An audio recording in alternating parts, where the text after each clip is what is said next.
Bienvenidos, bienvenidas al segundo día de este seminario sobre cine y diplomacia cultural. Hoy vamos a tener el panel titulado El espacio iberoamericano y los cines europeos, estrategias desplegadas en países de América Latina. Y vamos a escuchar primero a Alexis Barbosa de la Universidad Autónoma de México. Voy a leer alguna cosa. Alexis es licenciado en Historia, magíster en Historiografía por la Universidad Autónoma Metropolitana y además ahora doctor. Se acaba de doctorar hace pocos días con una tesis sobre las representaciones de Alemania y los alemanes en el cine mexicano 1935-1978. Ha sido docente de Historia de México, Historia de nuestro tiempo e Introducción de las Ciencias Sociales, y para la televisión se desempeñó en catalogación y difusión. Así que bueno, Alexis, cuando quieras, te escuchamos. Sí, muchas gracias. Bueno, pues buen día a todos. Primero que nada, agradecer a la Fundación Duques de Soria por esta oportunidad, por este viaje, y bueno, por supuesto a Marina también por la organización, a todos ustedes por permitirme, pues es un honor estar aquí, compartir mi trabajo con todos ustedes. Muchas gracias. Bueno, como ya se comentó, esta ponencia forma parte de una investigación mayor, que es una tesis doctoral sobre representaciones. Y bueno, mi tesis es de historiografía, es un doctorado en historiografía. Entonces, pues mi trabajo no está tan orientado en términos cuantitativos, sino más en términos cualitativos, una reflexión historiográfica sobre las representaciones. Y entonces, bueno, yo no voy a presentar tantos datos, tanta documentación, realmente me baso más un poco en el trabajo teórico y historiográfico. Bueno, yo empezaría a hablar sobre las representaciones ambivalentes. Esto es un término que yo utilizo para mi tesis. Yo me refiero a imaginarios ambivalentes en cuestión de cómo se ha representado a los europeos, ¿no? El imaginario europeo, los imaginarios sobre la civilización occidental, la modernidad en general, tienen que ver en América Latina particularmente, debido al pasado colonial, con imaginarios ambivalentes. O sea, ¿qué quiere decir esto? Que por un lado tenemos pues representaciones positivas, vamos a decirlo así, modelos para Europa. Por ejemplo, pensemos en el caso español, ¿no? El caso español, debido al pasado colonial en México, pero también en América Latina, pues tiene que ver con, por un lado, pues el imaginario de poetas, músicos. Pensamos inmediatamente en el siglo de oro español, pensamos, por ejemplo, también en el teatro, en la literatura, en Machado, indudablemente, ¿no?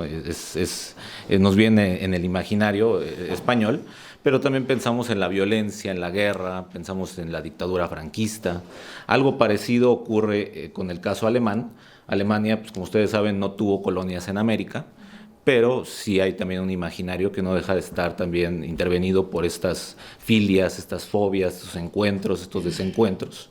Igual pensamos en Alemania como una tierra de poetas, de músicos, pero al mismo tiempo pues en el nazismo, ¿no? En la violencia, indudablemente, ¿no? Entonces creo yo que América Latina siempre, bueno, desde la época colonial ha tenido una relación ambivalente con Europa, ¿sí? En general la civilización occidental y la cultura occidental, ¿no? Podemos inclusive también hablar de hispanofilias, hispanofobias, germanofilias, germanofobias. A mí me gusta el término de fobias y filias, pero también creo que es muy interesante los conceptos de civilización y barbarie. Creo que son muy interesantes para pensar imaginarios nacionales. Pues en el caso argentino, ¿no? Por ejemplo, está Sarmiento, ¿no? Están, por ejemplo, también en el caso alemán, Norbert Elias, ¿no? Que han trabajado esta cuestión de la civilización. Pensar, pues, a mí me gusta mucho Walter Benjamin, que él habla en sus tesis de filosofía de la historia sobre, creo que está tesis 6, si no me equivoco, cuando dice que todo documento de cultura es al mismo tiempo un documento de barbarie. ¿Sí? O sea, esa cuestión, esa tensión, esa dialéctica, podemos decirlo así, entre civilización y barbarie es importante también para pensar estas representaciones. Bueno, entonces yo parto de un trabajo que es capital, que es central, que es toda una autoridad yo me atrevería a decir en América Latina, pero obviamente en México, del doctor Francisco Peredo Castro, que ha trabajado mucho la cuestión de la propaganda, sobre todo en los años 30, 40, pues él ve en los años 30 y 40 esta época como una disputa propagandística entre países europeos, pero también Estados Unidos, ¿no? Sobre todo él trabaja el caso inglés, el caso alemán, el caso español y obviamente Estados Unidos. Y él en su libro, es un libro muy bien documentado, muy bien trabajado, pues llega a una de sus conclusiones que dice que realmente en toda esta disputa propagandística que se da en México, el ganador no va a ser Europa, ni siquiera México, que también se va a ver beneficiado por esta relación. La época de oro del cine mexicano se explica mucho en términos de la relación, de la cooperación estratégica con los Estados Unidos, de técnicos, financiamiento, ¿no? Es muy, muy importante, pero dice realmente el ganador en toda esta disputa fue Estados Unidos. Estados Unidos va a ser el país ganador en las estrategias propagandísticas, y entonces eso me lleva a mí a preguntarme, a partir de esta investigación, ¿por qué la propaganda europea fue menos penetrante en México que en otros países de América Latina? ¿Y cómo se reflejó esto en el cine mexicano? A diferencia de Peredo Castro, del doctor Peredo Castro, que pues él se basa más en una investigación cualitativa, documental, muy bien hecha. Yo parto de las representaciones, un método inductivo, a partir de las películas, tratar de hablar de contextos, cuestiones más amplias, ¿no? No nada más quedarme en un análisis semiótico, semiológico de las películas, sino ampliar a algo que en historiografía llamamos horizontes socioculturales, ¿sí? Tratar de ubicar a partir de las películas estos horizontes socioculturales en las que las películas están dialogando, ¿no? Como discursos, como narrativas. Bueno, entonces, las películas con las que yo parto son películas de los años 30 y 40 que representan de manera positiva a Europa. Y la primera es La familia Dressel, es una película de 1935, dirigida por Fernando de Fuentes, que el conflicto de la película básicamente es que Frau Dressel, la matriarca de una familia alemana que vive en México, pues quiere que su hijo se case con una alemana y el hijo se enamora de una mexicana, entonces eso genera el conflicto de la película, pero al final Frau Dressel acepta el matrimonio, ¿no? Realmente es una forma de mostrar esa inclusión de las colonias extranjeras en México. Y algo parecido ocurre en Los hijos de Don Venancio, que es una película de 1944 dirigida por Joaquín Pardavé, en donde una familia española, afincada en México, también pues tiene un conflicto porque los hijos aceptan más a la sociedad mexicana que a la española, se identifican más con México.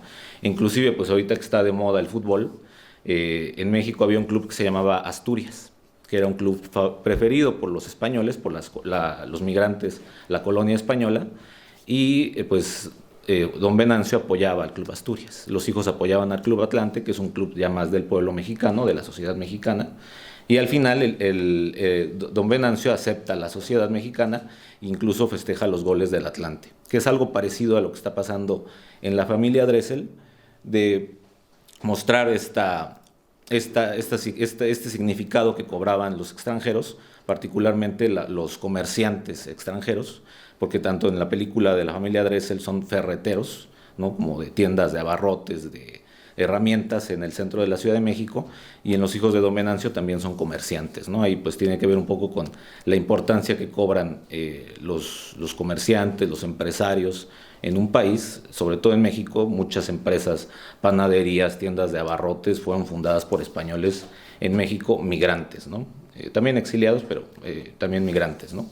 En fin, y bueno, estas películas también se han identificado mucho en los 30 y en los años 40 con el melodrama, un género también muy recurrente en México, que nos dice Ricardo Pérez Monfort, puede estar asociado a un hispanismo conservador, a un discurso hispanista conservador, que pues enarbola, ya lo vimos un poco ayer con las películas que nos presentaron ustedes, temas como la familia, Dios, la religión, la patria, que son temas, digámoslo así, conservadores, o la forma de tratarlos, y eso podría estar también relacionado a la propaganda europea fascista, aunque desde mi punto de vista, y lo que yo he investigado con estas películas, creo que no se pueden relacionar directamente con propaganda.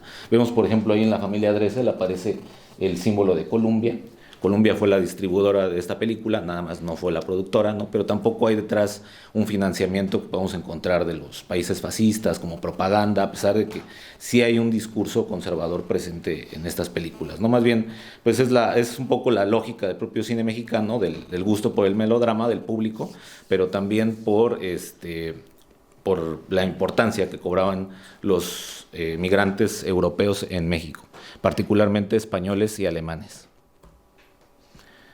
Y bueno, esto no quiere decir que no haya intentos por la propaganda europea, por las propagandas españolas, alemanas, de filiación fascista o falangista, de ingresar a México, ¿no? En 1937 está documentado que, a pesar de que el gobierno de México era de izquierda, envió una delegación a Alemania para estudiar el modelo de propaganda de Goebbels, a pesar, insisto, de que el gobierno mexicano era de izquierda, porque pues de alguna manera era en los años 30 la tendencia, ¿no?, de los países, ya sea de izquierda o de derecha, por hacerse de la propaganda, por encontrar en el cine particularmente pues un medio de difusión de información, lo que veíamos un poco ayer, ¿no? Más que entretenimiento, o a la par del entretenimiento, también un medio de información muy importante.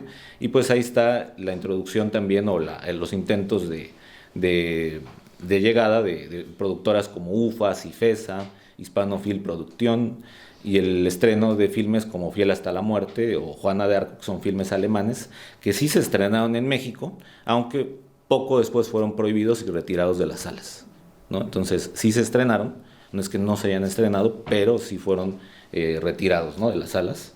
Y bueno, también está la película Carmen la de Triana, que ya nos hablaban ayer, ¿verdad?, de la película. Fue un éxito en México, evidentemente, estuvo creo que 6 semanas en salas de cine, sí se logró llegar a la exhibición y fue un éxito que, bueno, más que pues el gusto del público mexicano, perdón, que fuera fascista o profascista o de esta tendencia, era pues lo que platicaban, ¿no?, de que pues todas las películas de Imperio Argentina resultaban ser un éxito, ¿no? Entonces, más bien se explica por eso, ¿no? No tanto por un gusto conservador o fascista, ¿no? Que también el público mexicano, eso también el doctor Peredo Castro lo ha estudiado mucho, era pues un público también que se identificaba con muchos discursos europeos, y era también en cierta medida en general anti-yanqui, ¿no?, por toda la relación. Finalmente pues sí hay una relación con España colonial, pero pues con Estados Unidos es mucho más directa, ¿no? Recordemos que Estados Unidos, pues la pérdida del territorio, la guerra de Texas, ¿no? Entonces, bueno, pues es más complicado en ese sentido, pero bueno. Tenemos ahí los carteles publicitarios de estas películas alemanas, Fiel hasta la muerte y Juana de Arco, que sí lograron, les digo, estrenarse, aunque fueron retiradas de los cines. Y algo que a mí me llama mucho la atención es que, si se fijan, aparecen acompañadas de los noticieros fílmicos. Ayer hablábamos mucho, ¿no?, de los Wochenschau, perdón, sí, los noticieros alemanes, que es en este caso los noticieros UFA, ¿no? Las actualidades UFA venían acompañadas siempre del largometraje, o sea, no nada más era el largometraje de ficción, sino también los noticiarios, en este caso actualidades UFA. Y ahí, bueno, yo cito rápidamente a David Welch, y otro autor, no recuerdo, con el que coescribe este libro de Cinema Suástica, en la introducción, nos dice que muchas veces, más que el largometraje en sí, la propaganda estaba inmersa en el documental y en el noticiero. Y esto es muy importante porque ciertamente en la Segunda Guerra Mundial, desde los años 30, pero también durante la Segunda Guerra Mundial, hay un énfasis por el documental y el noticiero, ¿no?, como medios de propaganda muy importantes. Y inclusive recordemos en Hollywood, ¿no?, el caso de Frank Capra, el caso de John Ford, son directores que toda su vida habían hecho ficción y empiezan en ese momento a hacer documental, porque pues hay una tendencia de que el documental es todavía más importante para transmitir información, ¿no?, propagandística. Entonces, bueno, es interesante. Y la otra imagen es también de un periódico que anuncian un restaurante en un lugar que se llama Lomas de Chapultepec, en Ciudad de México, que es un barrio de clase alta, que es pues el restaurante de Suástica.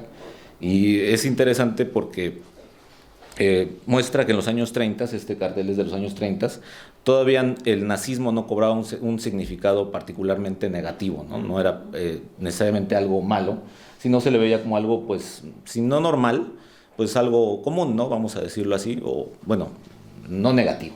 Y eso también tiene que ver con los años 30, pues todavía no empieza la guerra, digo, ya están proyectadas quizás ya están proyectadas la ley de Nuremberg, por ejemplo, ¿no? Que ya las leyes raciales, ya hay también algunos conflictos diplomáticos sobre el tema de la anexión de Austria, pero todavía no es el significado predominantemente negativo que va a cobrar a partir de 1942, que México entra ya a la Segunda Guerra Mundial.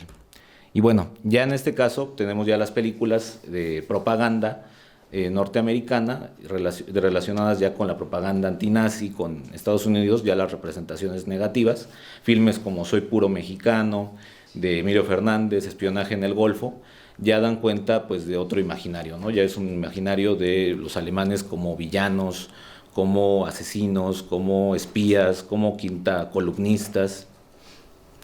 Y bueno, es obviamente todo esto parte de una estrategia de propaganda, también de una construcción del enemigo, que es en este caso el eje, pero el principal es Alemania, ¿sí? Incluso las imágenes pues muy significativas del charro mexicano, que es la imagen pues por excelencia de la identidad mexicana en estos años, ¿no? El ranchero, ¿no? El charro mexicano, y por otro lado pues está la imagen pues arquetípica de los alemanes en esta época, pero también en años posteriores, que es la esvástica, ¿no? Que también se muestra en Espionaje en el Golfo. Por ejemplo, ahí Potrero del Llano fue el barco que hundieron los alemanes, que es lo que va a desembocar en la entrada de México en la Segunda Guerra Mundial. Era un barco petrolero. Inclusive se alcanza a ver en la película una especie como de mancha de sangre en el chaleco de este marino, que bueno, a mí me parece que se asemeja mucho también a la esvástica, no sé ustedes, pero podría ser una mancha de sangre, ¿no? Que da la idea de que pues Alemania está cubriendo pues el mundo de sangre, ¿no? Y es la idea de también estas películas, son los hombres que insisto, junto con Japón, con Italia, pero sobre todo es Alemania y el caso, ¿no? Bueno, y estos son también carteles de propaganda que igual ejemplifican muy bien esta idea, la idea de la identidad por un lado y la diferencia o el enemigo, ¿sí? El caso también de los alemanes también como destructores de la cultura, ¿no? Estos son carteles que hizo el gobierno mexicano, entonces ya es propaganda oficial, ya no, pero pues obviamente está relacionada con Estados Unidos. Esto es muy importante, hay que decirlo, porque de alguna manera la Segunda Guerra Mundial es lo que va a posibilitar la cooperación de México, de Estados Unidos, que es una cooperación pues que siempre ha sido complicada, pero pues es en estos años cuando se logra una cooperación muy amplia, inclusive hasta con gente de izquierda, que es lo que vamos a ver en la siguiente diapositiva. Sí, no solamente los norteamericanos, el gobierno de Estados Unidos, el gobierno de México van a ser centrales en esta cooperación, también está el caso de los exiliados europeos, que es muy importante en México. Y esto es algo que Francisco Peredo Castro casi no menciona en su trabajo, y a mí me parece central, porque algo parecido a lo que ocurre en Hollywood pues se da una colaboración de largo alcance entre el cine, el gobierno de Estados Unidos y los intelectuales europeos o los exiliados europeos que llegan a Hollywood. Recordemos, está el caso de Fritz Lang, está el caso de Fred Zinnemann, actores como Peter Lorre, músicos como Hans Eisler, el caso también de Bertolt Brecht, por ejemplo, ¿no? Que llegan a Estados Unidos y tienen una participación muy importante en el cine norteamericano, inclusive a pesar de ser gente de izquierda, ¿no?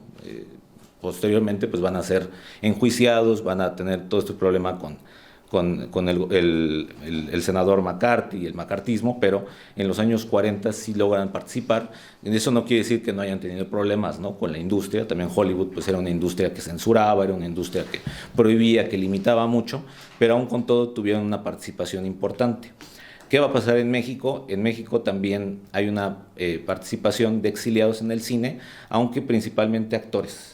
Ahí no se va a dar lo de Hollywood, que participaron directores, músicos, escritores, en fin. En México nada más actores que por sus acentos, evidentemente, por ejemplo, está el caso de Antonio Bravo, que era español, madrileño, él llega a México también refugiado, y el caso de Charles Runner, que él sí era austriaco, ¿no? Germano parlante. y es su acento muy característico hacía que tomaran papel interpretaran a papeles de villanos en el cine mexicano. Sí, que eso también es interesante, es algo que también va a pasar en Hollywood. E irónicamente, son actores exiliados, pero que al mismo tiempo están interpretando a villanos nazis, ¿no? O fascistas. O sea, y es algo que también en Hollywood va a ocurrir, ¿no? A pesar de que terminaron huyendo de la persecución política, racial que había en Europa en los años 30 y 40, pues hicieron papeles de villanos, ¿no? En estas películas. El caso de Rohner es muy interesante, yo lo he investigado bastante. Él era austriaco, nacido en Viena, comunista, judío, que llega a México y tiene una gran participación con el exilio alemán. Participa en teatro, participa en actividades culturales. En México se funda, por ejemplo, el Heinrich Heine Club, y ahí tiene muchas actividades culturales, pero en ellas participa Rohner, ¿no? También particularmente con el exilio austriaco. Entonces es muy interesante el caso de Rohner. Yo lo he investigado, inclusive fui al archivo Peter Straszek en Frankfurt para saber un poco, aunque realmente no encontré mucho, porque también recordemos que los exiliados ocupaban muchos nombres, ¿no? Cambiaban de identidad, también por seguridad, y entonces es difícil también el rastreo de estos personajes. En el caso del archivo del exilio, que es muy interesante, que está en Frankfurt, si les interesa, es todos los europeos, no nada más cineastas, pero todos los europeos que huyeron de Alemania y se fueron a América, a otros países, se encuentra en el archivo Peter Straszek en Frankfurt, muy, muy interesante. Todo el exilio europeo, particularmente obviamente está el exilio republicano español que llega a México. Está el caso, por ejemplo, también de Luis Buñuel, que es muy significativo, quizás el más importante, pero Luis Buñuel también no tiene participación hasta los años 40, 50. Por alguna razón él llega desde los años 40, pero no logra trabajar en la industria mexicana. Igual el caso de directores alemanes como Alfredo Crevena, Walter Reuter, llegan a México exiliados, pero no logran trabajar hasta los años 50, posiblemente por el tema de los sindicatos, el tema de la cerrazón en la propia industria, que les impide trabajar, insisto, en comparación con Hollywood, en donde sí llegan a trabajar muchísimos exiliados europeos. Y por esta razón a mí me gusta hablar de propaganda antinazi. En el caso mexicano, o sea, en el cine mexicano sí podemos hablar de una propaganda antinazi respaldada por Estados Unidos, pero también por antifascistas europeos. Pero hablar de un cine del exilio, o particularmente de un cine antifascista en México, creo que es muy complicado. Y esto se debe justamente a eso, ¿no? Que los europeos no van a tener la participación que sí van a lograr en Estados Unidos. Digo, está el caso más significativo, que es Casablanca. Michael Curtiz es un director europeo, también exiliado. Y bueno, está el caso también de actores, ¿no? De Peter Lorre, que trabaja en Casablanca. Y la película inclusive trata sobre el exilio. O sea, está hecha por exiliados, pero también trata sobre el exilio. O sea, es una película antifascista y del exilio, pero pues quizás es el caso paradigmático, ¿no? Que no es el caso de México, insisto. Hago énfasis en esto porque en México es viable hablar de un cine de propaganda antifascista, o más bien antinazi, perdón, pero no viable ya hablar de un género más, o de géneros más particulares, como un cine del exilio o un cine antifascista.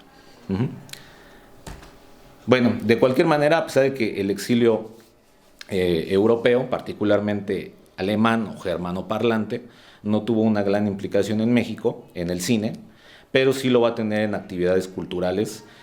Por ejemplo, ahí podemos ver una de las organizaciones que se funda en México, que es la Liga Pro Cultura Alemana en México, que se une con un taller de gráfica popular, así conocido, que era pues una imprenta de gente de izquierda, que imprimen estos carteles para una serie de conferencias en el Palacio de Bellas Artes en la Ciudad de México, que representan evidentemente al fascismo como pues una bestia, en este caso salvaje, ¿no? Como un cocodrilo, una bestia hambrienta, es la forma de representar. No se alcanza a ver muy bien, pero son igual las esvásticas, ¿no? Está cubierto, como tatuado el cocodrilo de esvásticas. Y entonces, pues igualmente en el siguiente cartel es el mismo artista, Leopoldo Méndez, era un artista mexicano de grabado, que pertenecía al taller de gráfica popular, obviamente de izquierda también. Y él hace también para un libro que se llama el libro negro del terror nazi en Europa, que es publicada por una editorial llamada El Libro Libre, que es una de las iniciativas más importantes del movimiento antifascista del exilio europeo en México.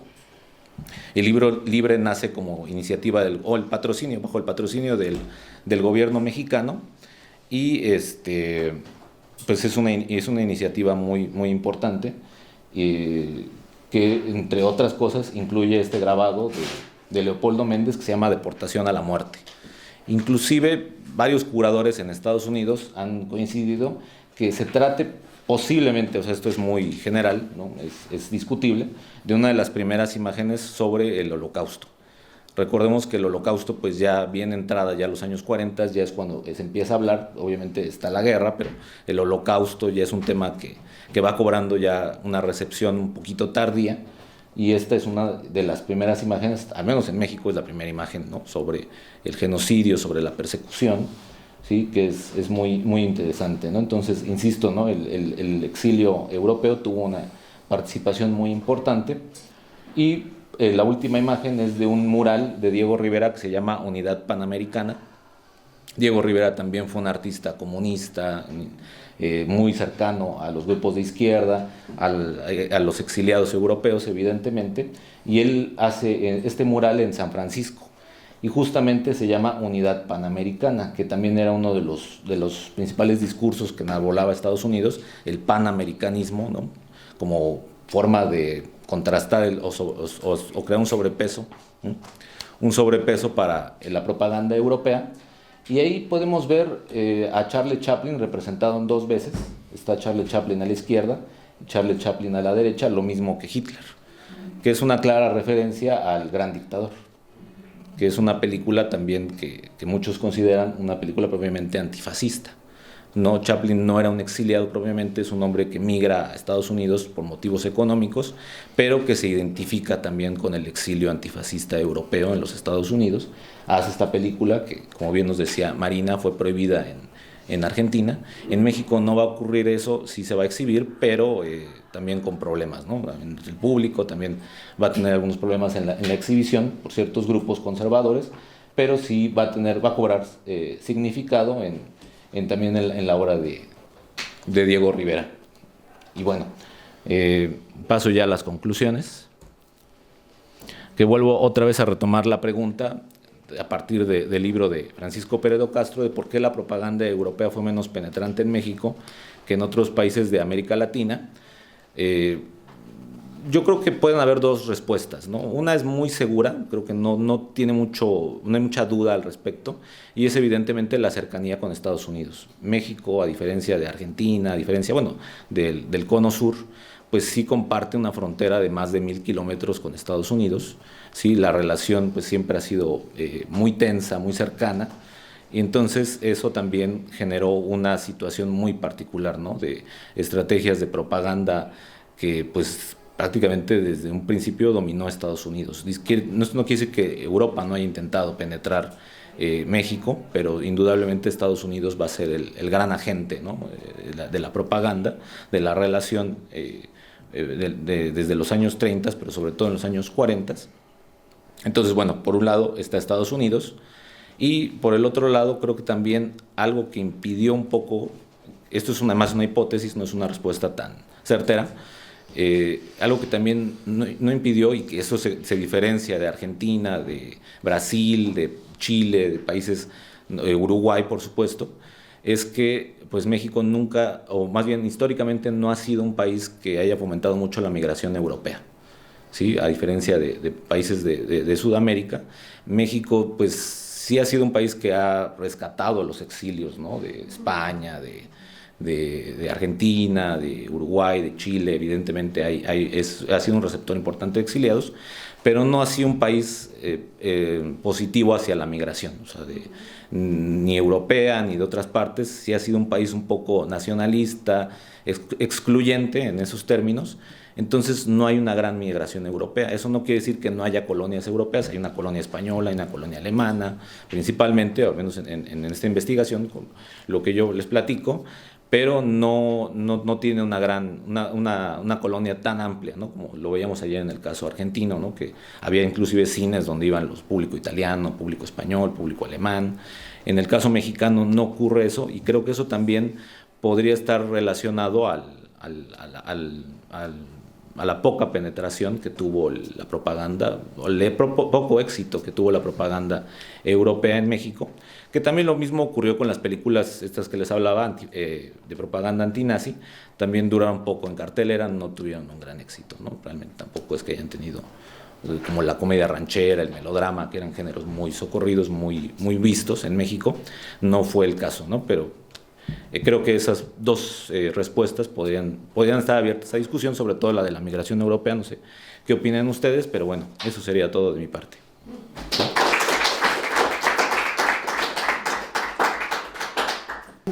Dijiste que algunas películas se prohibieron. ¿Eso en qué año fue, en las películas europeas? ¿A partir de qué año se prohíben? Y si podés comentar un poquito más sobre estas dos súper interesantes, la de Soy puro mexicano y Espionaje en el Golfo, que ¿tienen personajes nazis o cómo es ahí la cuestión? ¿Querés juntar preguntas así te da tiempo para anotar y responder, o preferís ir una a una? Yo creo que voy una a una para así no perderme un poco. Gracias. Sí, pues sí, primero que nada, el gobierno de izquierda en México es hasta los años 40. Ya a partir de los años 40 llega un nuevo gobierno que es del PRI, vamos a decirlo así, pero pues ya es más conservador, ya cambia un poco. Eso no quiere decir que no fuera pro Estados Unidos, ¿no? Evidentemente, hoy en día tenemos también un gobierno que se asume de izquierda en México, pero sigue siendo condicionado en muchos casos por Estados Unidos, ¿no? O sea, insisto, ahí sí la relación con Estados Unidos, en muchos términos, obviamente también cinematográfica, es muy desigual. O sea, eso creo que sí condiciona mucho la forma, pero sí, también no eran gobiernos particularmente filofascistas, ¿no? Había grupos fascistas en México, ¿no? También delegaciones del partido nazi, pero ciertamente la penetración fue mucho menor. Y bueno, en las películas, Soy puro mexicano, son espías.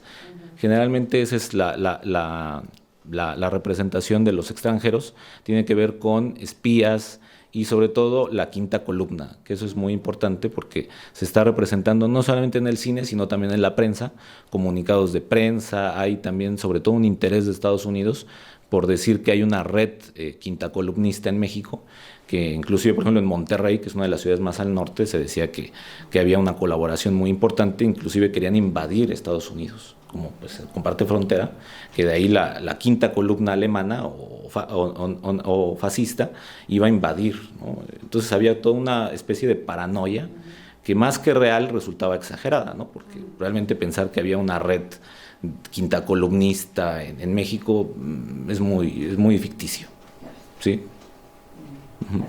Sí. ¿Vale? Sí. Bueno, gracias, Alexis. Me encantó tu presentación. Vos empezaste justificándote que era cual y no cuanti. Bueno, creo que eso es como súper interesante y valioso, ¿no? El análisis quali.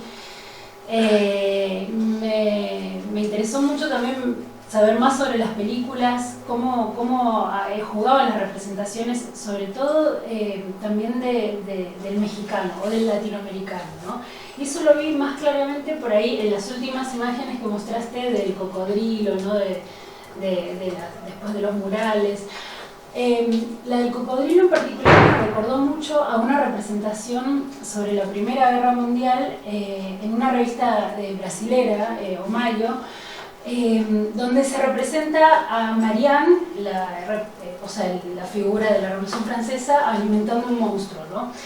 Y eso, bueno, es conocida esa imagen, y eso es como justamente es representativo del rompimiento con la civilización europea, ¿no? Como de la salida de esta dicotomía civilización-barbarie que vos mencionaste al principio, a partir de la desilusión con la Europa en guerra que estaba destrozando a la civilización y a la humanidad.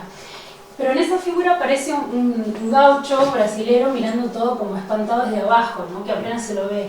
Entonces eso me hizo pensar, ¿hay alguna representación en estas películas, sobre todo las negativas o las obras también que analizaste así, pictóricas, del mexicano, del latinoamericano y del juicio de valor que hace sobre el desastre que está ocurriendo en Europa, más allá de que claramente sí, se representa negativamente Europa, ¿no? Pero ¿cómo se representa América Latina en contraposición a esa imagen negativa?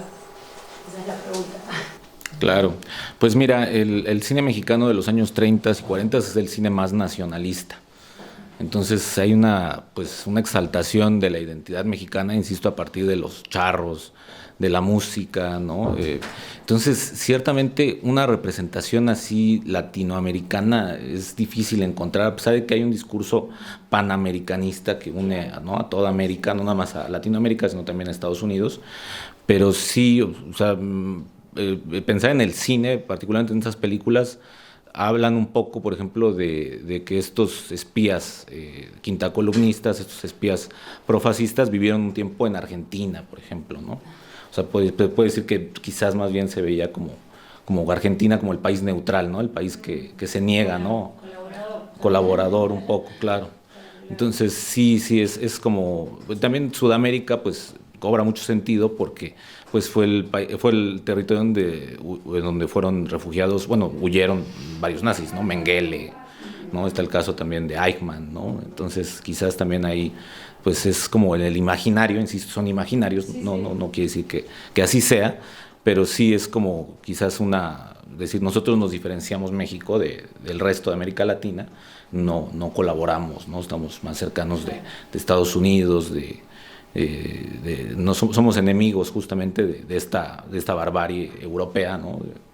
Sí, insisto, es muy excluyente el cine mexicano, muy nacionalista, muy egocéntrico en ese sentido.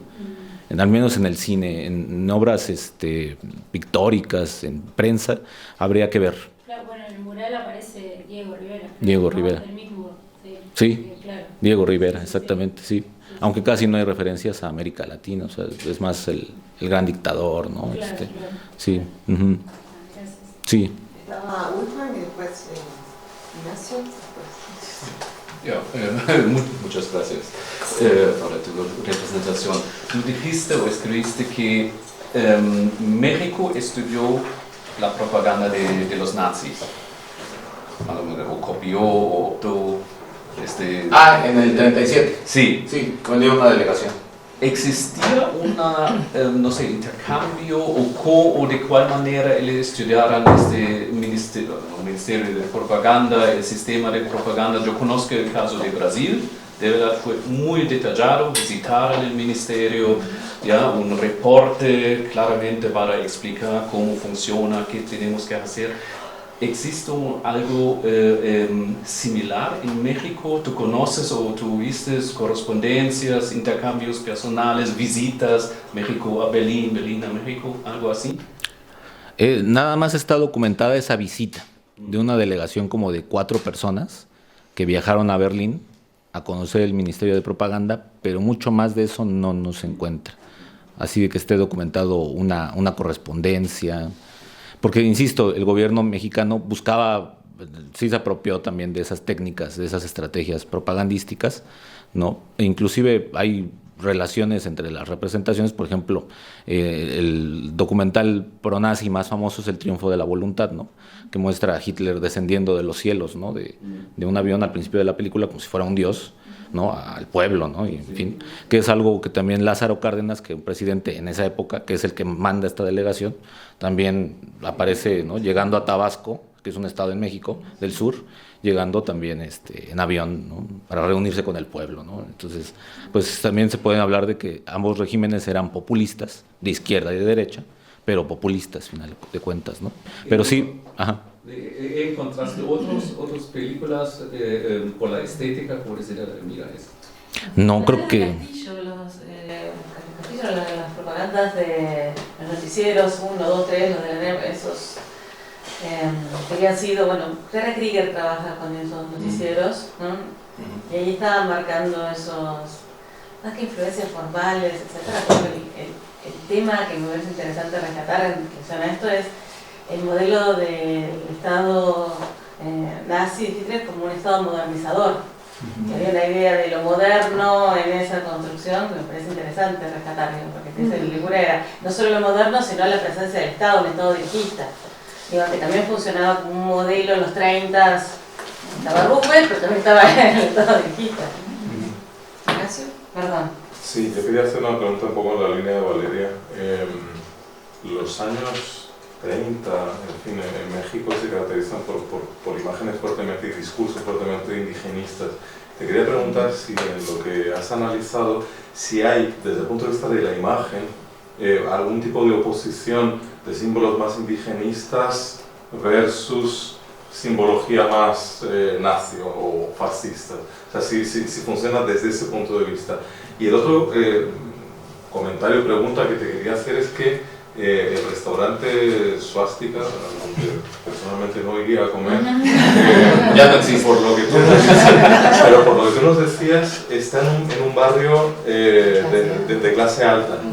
Y muy lejos. claro, entonces me pregunto si el discurso nazi, si no sería visto precisamente como algo interesante, chic,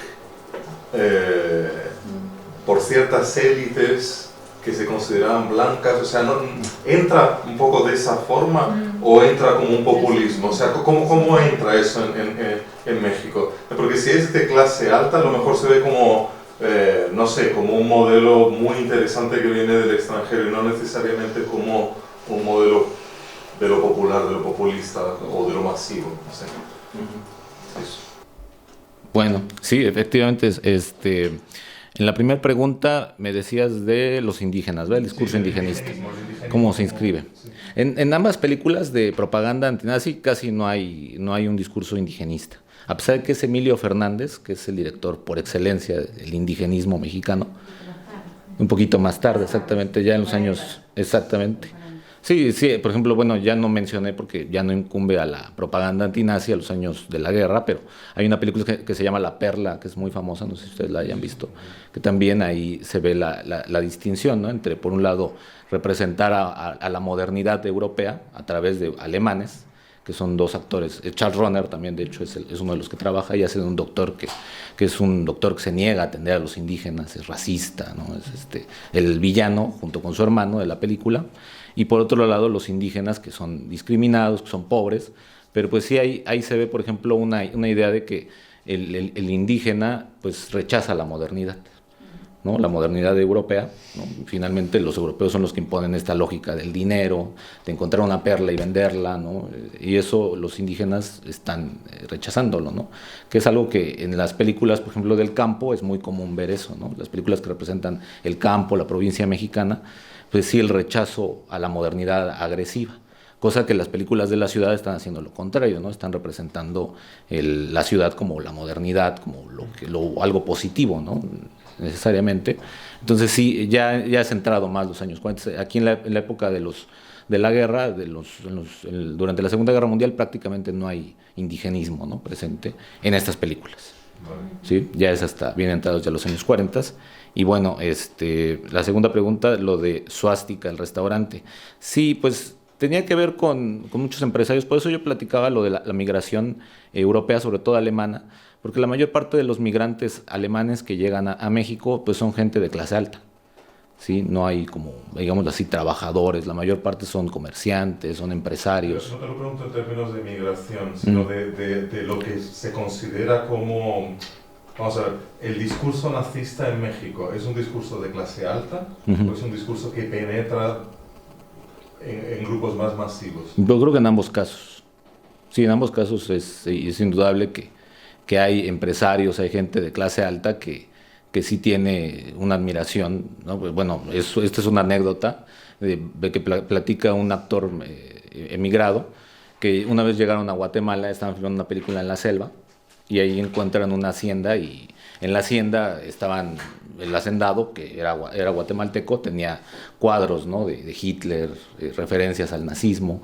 Entonces la clase alta sí, evidentemente, no todos, pero sí hay una parte que simpatiza, pues por las formas, te digo, hay también, sobre todo en las clases populares hay un sector que ve como, pues es anti-yanqui, ¿no? O sea, no apoya a Estados Unidos, y quizás ese anti-yanquismo también se podría vincular a la afinidad por Alemania, ¿no? Que durante la Segunda Guerra Mundial, pues sí, la gente que escucha el radio, no había televisión en ese entonces, pero la radio, los noticieros, pues sí está apoyando para que Alemania gane la guerra, ¿no? Sí, es curioso, al hilo de eso, como el discurso antiliberal del nacionalsocialismo no es lo que llega afuera, ¿no?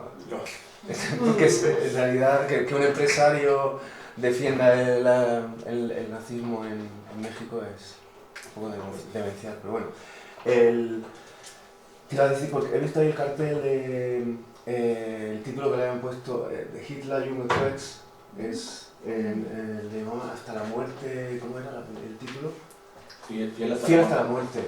Que por cierto hacen spoiler del final de la película, ¿no? Porque, pero bueno, es Hitler Junge Kriegs, que es una película del 33, pero es una película muy militante, muy del partido y, digamos, muy polarizadora del enfrentamiento político del momento. Hay pues, unos nazis súper bonitos, buena gente, generosa, y unos comunistas oscuros, asesinos, que no dejan libertad para defender unas ideas.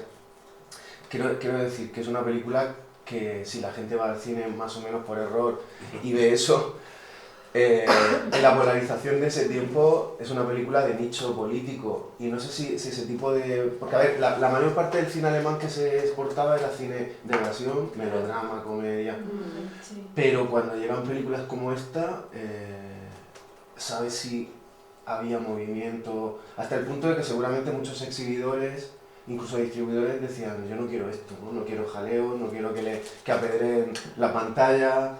No sé si este tipo de películas generó polémicas. Esa película no se exhibió ni en Argentina, ni en Uruguay, ni en Ecuador. Seguro que hicimos archivos, no la encontramos. En Chile sí, claro. En Chile sí. Y en España también, en la España de Franco ya, pero claro, es un territorio abonado a que nadie va...